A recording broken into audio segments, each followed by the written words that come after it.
صبح 2 بجے کے بعد امینڈا ایلویر اپنے اسمارٹ فون پر ویڈیو بنا رہی تھیں جب گولیاں چلنا شروع ہوئیں۔ امینڈا تو اس قتل عام میں ماری گئیں، لیکن زندہ بچنے والوں کے لیے اس ہولناک رات کو بھلانا مشکل ہے۔ All the music, everything just stops. تمام ناچ گانا سب کچھ بند ہو گیا اور مسلسل ایک زوردار آواز سنائی دی، ایک کے بعد دوسری، اور یہ شور رکتا ہی نہیں تھا۔ And it just doesn't stop.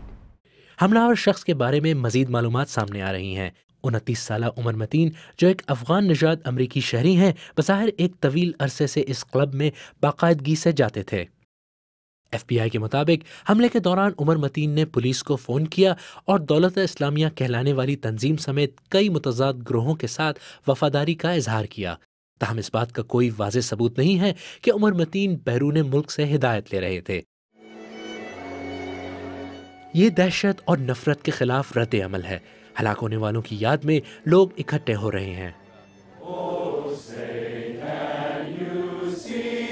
جہاں ایسے واقعات ملک میں یکجہتی کے احساسات کو ابھارتے ہیں، وہی لوگوں کو تقسیم بھی کرتے ہیں، خصوصاً جب انتخابات قریب ہوں۔ ڈونلڈ ٹرمپ نے مسلمانوں کے ملک میں داخلے پر پابندی کے اپنے مطالبے پر زور دیا، جبکہ ہلری کلنٹن نے کہا کہ لون ولفز کی شناخت کرنے کو ترجیح دینی چاہیے اور ہتھیاروں کے حوالے سے نئے قوانین بنانے پر بھی زور دیا۔